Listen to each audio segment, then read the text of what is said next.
बिरादरान इस्लाम हाज़रीन जुमा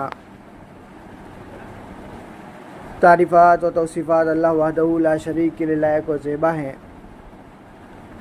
जो पूरी कायनात का पालने वाला, राज़िक है, रिज़्क देने वाला है। उसकी हम पर बड़ी मेहरबानियाँ हैं और हाल ही की उसकी मेहरबानी ये बारिश की शक्ल में हम पर बरस रही है।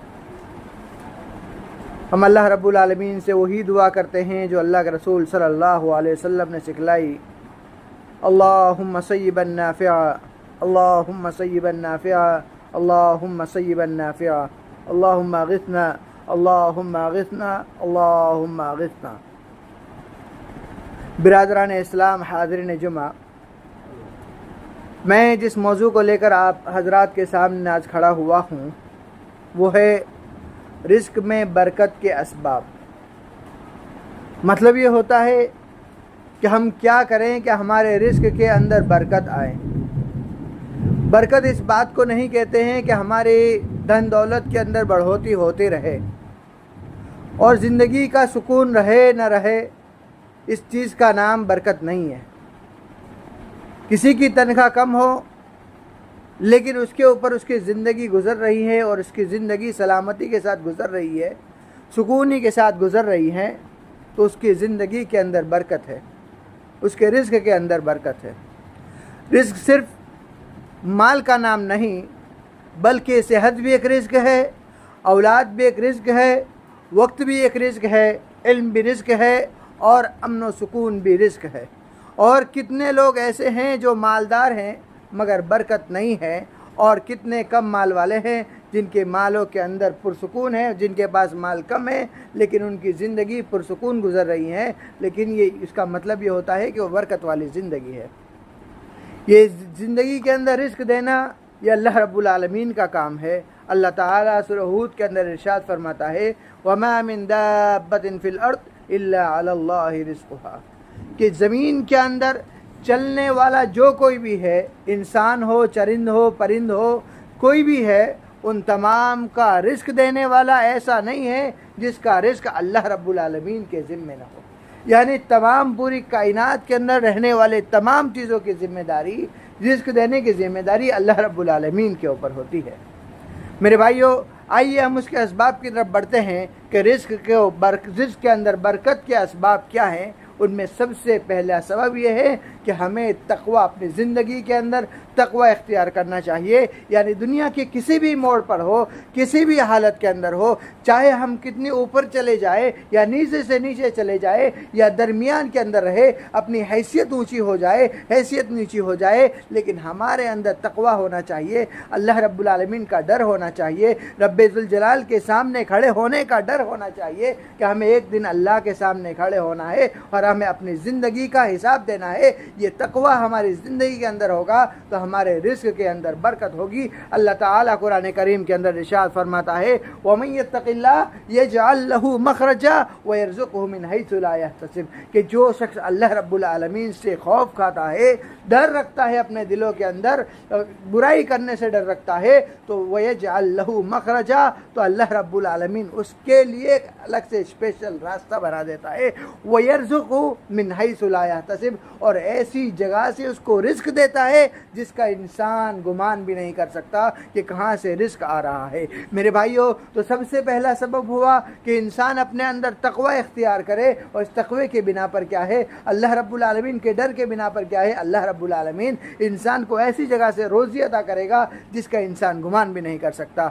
दूसरी चीज़, इंसान की ज़िंदगी के अंदर ईमान और इस्तिक़ामत बहुत ज़रूरी है। अगर ईमान और इस्तिक़ामत है तो उसकी ज़िंदगी के अंदर अल्लाह रब्बुल आलमीन बरक़ात नाजिल फरमाता है। अल्लाह ताला सूरह आराफ के अंदर इरशाद फरमाता है, वलौ अन्ना अहलल क़ुरा आमनू वत्तक़ौ लफ़तहना अलैहिम बरकातिम मिनस समा, कि वो लोग, वो बस्ती वाले जो ईमान लाए, वत्तक़ौ, और अल्लाह रब्बुल आलमीन से तक़वा इख्तियार किए। ऊपर मैंने तक़वे के बारे में बात की, यहाँ फिर वही बात जिक्र हुई कि जो वो ईमान लाने के साथ तक़वा इख्तियार करते हैं, लफ़तहना अलैहिम बरकात, तो अल्लाह रब्बुल आलमीन उनकी ज़िंदगी के अंदर क्या है, उनके ऊपर बरक़ात के दरवाज़े को खोल देगा। मिनस समाई वल अर्द, चाहे वो आसमान के ज़रिए से हो या ज़मीन के ज़रिए से, चाहे वो बारिश की सूरत में हो या दुनिया के अंदर किसी भी बिजनेस के अंदर या किसी और तरीके के अंदर, उसकी ज़िंदगी के अंदर अल्लाह रब्बुल आलमीन बरकत अता फरमाएगा। तो लिहाजा दूसरी चीज़ ईमान है। सबसे पहली चीज़ अगर कहा जाए ईमान है, उसके बाद तक़वा है, तो ये भी सही है कि सबसे पहली चीज़ अगर ज़िंदगी के अंदर बरकत चाहिए तो हमें ईमान लाना होगा, और ईमान के बाद दूसरी चीज़ तक़वा होना चाहिए, यानी अल्लाह रब्बुल आलमीन का डर होना चाहिए। और तीसरी चीज़ जो ज़िंदगी के अंदर बड़ी अहमियत रखती है वो ये कि इस्तिग़फ़ार। दो चीज़ है, एक तौबा है और इस्तिग़फ़ार है। इस्तिग़फ़ार का माना होता है अल्लाह रब्बुल आलमीन से अपने गुनाहों की माफ़ी मांगना। इस्तिग़फ़ार का माना होता है अपने गुनाहों की माफ़ी मांगना, लेकिन तौबा का माना होता है कि उस गुनाह की तरफ दोबारा न जाने का अहद करना कि मैं उस गुनाह को दोबारा नहीं करूँगा, ये तौबा होता है। लिहाजा तौबा, इस्तिग़फ़ार इंसान की ज़िंदगी के अंदर बहुत ज़रूरी है। हज़रत नूह अलैहिस्सलाम की ज़िंदगी उनके बारे में कहा गया कि फ़कुल तुस्तग़फिरू रब्बकुम इन्नहु काना गफ़्फ़ारा, कि नबी आप अपने कौम वालों को कह दीजिए कि आप इस्तिग़फ़ार को लाजिम पकड़िए। युरसिलिस समा अलैकुम मिदरारा, अल्लाह रब्बुल आलमीन तुम पर आसमान को बरसता हुआ छोड़ेगा। व युमदिदकुम बिअम्वालिन व बनीन व यजअल लकुम जन्नातिन व यजअल लकुम अनहारा। तो अल्लाह रब्बुल आलमीन माल के ज़रिए से भी आपकी मदद करेगा और औलाद के ज़रिए से भी मदद करेगा, और आपके लिए व यजअल लकुम जन्नातिन व यजअल लकुम अनहारा, आपके लिए बागात बनाएगा और आपके लिए नहरें बनाएगा। लिहाजा मालूम हुआ तीसरा सबब जो बरकत रिज़्क़ के अंदर बरकत है ला सकता है वो ये क्या है, वो तौबा इस्तिग़फ़ार है। लिहाजा इस चीज़ को लाजिम पकड़ा जाए। और चौथी चीज़ अल्लाह रब्बुल आलमीन के ऊपर भरोसा होना।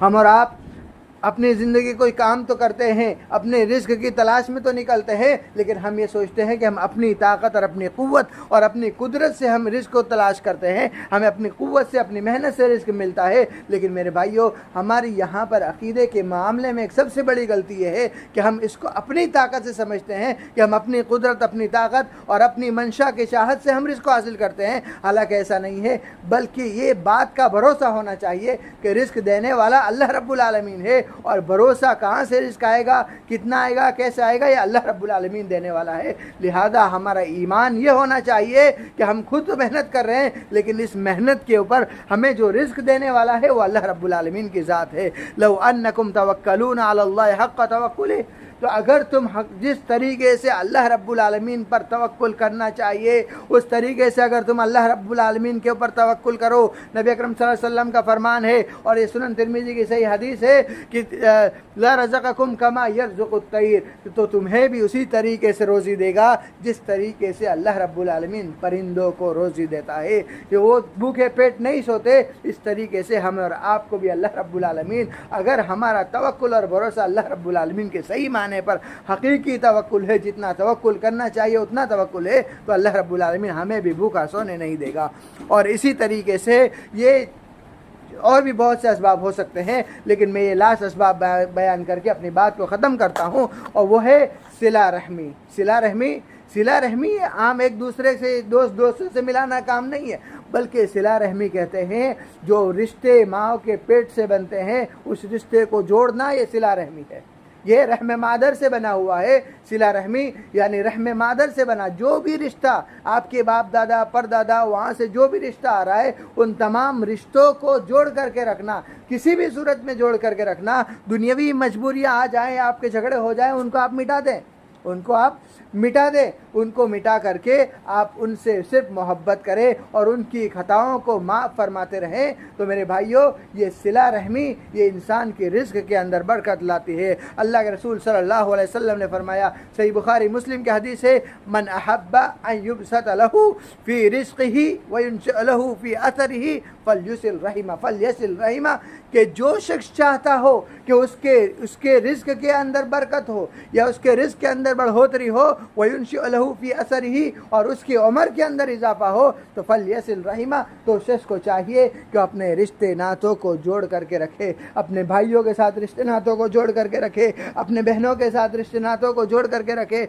अपने कजिन्स के साथ रिश्ते नातों को जोड़ करके रखे। इस तरह जितने भी करीबी रिश्तेदार हैं उन तमाम के साथ रिश्ते नातों को जोड़ करके रखना चाहिए। मेरे भाइयों, ये तो हमारे अपने सगे हुए हैं, लेकिन इस्लाम एक ऐसा दिन है जो किसी मुसलमान के साथ दूसरा मुसलमान है उसको भी भाई के बराबर करार देता है। वो तो आपका सगा भाई है या चचेरा भाई है, उसका मर्तबा कहाँ आएगा? ज़रा इस बात को सोच करके देखिए। और मेरे भाइयों, ये रिश्ते नातों को जोड़ना शुरू कर दीजिए और आपसी मोहब्बत को बनाए रखे। थोड़ी बहुत बात हर जगह कहीं ना कहीं कुछ होती है, हर जगह कहीं ऊंच नीच होता है, लेकिन ऐसी जगह पर भी क्या है, माफ़ी को इख्तियार करना बहुत ज़रूरी है। उनको भुला दे, नज़रअंदाज करके आगे बढ़े और मोहब्बत से रहे, तो अल्लाह रब्बुल आलमीन हमारे रिज़्क़ के साथ हमारी उम्र के अंदर भी बरकत देगा, हमारी ज़िंदगी सुकून के साथ गुजरेगी और हमारी ज़िंदगी, हमारे आल औलाद की ज़िंदगी भी सुकून के साथ गुजरेगी और यकीनन रोज़ क़यामत के दिन हमारी ज़िंदगी सुकून के साथ गुजरेगी। और भी बहुत से असबाब हैं जो इस उन्वान के तहत बयान किए जा सकते हैं, लेकिन मैं इसी बात पर इक्तिफ़ा करता हूँ। अल्लाह रब्बुल आलमीन से दुआ है कि इलाही तो हमें रिज़्क़ हलाल कमाने की तौफ़ीक़ अता फरमा, या इलाही तो हमें हमारी रोज़ी के अंदर बरकत अता फरमा, या इलाही तो हमें जो हराम तरीके हैं उनसे बचा ले। या इलाही जो हम पर बरसने वाली बारिश है उसको रहमत वाली बारिश बना दे, इसे हमारे लिए बेहतरीन रिस्क का ज़रिया बना दे। या इलाही हम पर जो मुसीबत आने वाली हैं उस मुसीबतों को हमसे दूर कर दे। या इलाही जो कहीं जहाँ कहीं मुसलमान परेशान हाल हैं उनकी परेशानियों को दूर फरमा दे। या इलाही हम में से हर शख्स गुनहगार खताकार है, हमारे गुनाहों को खताओं को माफ़ फरमा दे। या इलाही तो अरहमुर राहिमीन है, अहकमुल हाकिमीन है, गुनाहों को माफ़ फरमाने वाला है, तो हमारे गुनाहों को माफ़ फरमा दे। या इलाही तो हमारे जोड़ों के अंदर बरकत अता फरमा और आपसी मोहब्बत पैदा फरमा और आने वाली तमाम नस्लों को नेक साले बना, और जिनके अभी शादी नहीं हुए उनको नेक साले जोड़ा अता फरमा, और हमारे आले औलाद को सीधे रास्ते पर चलने की तौफीक अता फरमा। आमीन व मा अलैना इल्लल बलाग।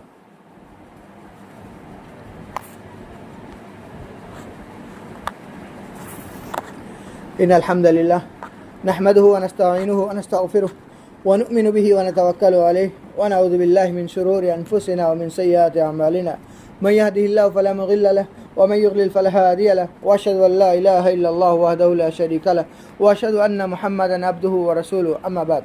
इन्नल्लाह व मलाइकतहु युसल्लूना अलन नबी या अय्युहल्लज़ीना आमनू सल्लु अलैहि व सल्लिमू तस्लीमा अल्लाहुम्मा सल्लि अला मुहम्मद व अला आलि मुहम्मद कमा सल्लैता अला इब्राहीम व अला आलि इब्राहीम इन्नका हमीदुम मजीद अल्लाहुम्मा बारिक अला मुहम्मद कमा बारकता अला इब्राहीम व अला आलि इब्राहीम इन्नका हमीदुम मजीद। इबादल्लाह रहिमनी व रहिमकुमुल्लाह इन्नल्लाह यअमुरु बिल अदलि वल इहसान व ईताइ ज़िल क़ुरबा व यनहा अनिल फ़हशाइ वल मुनकरि वल बग़य यअइदुकुम लअल्लकुम तज़क्करून उज़्कुरुल्लाह यज़्कुरुकुम वदूहु यस्तजिब लकुम व लज़िक्रुल्लाहि तआला अकबर वल्लाहु यअलमु मा तस्नऊन। अक़ीमुस्सलाह।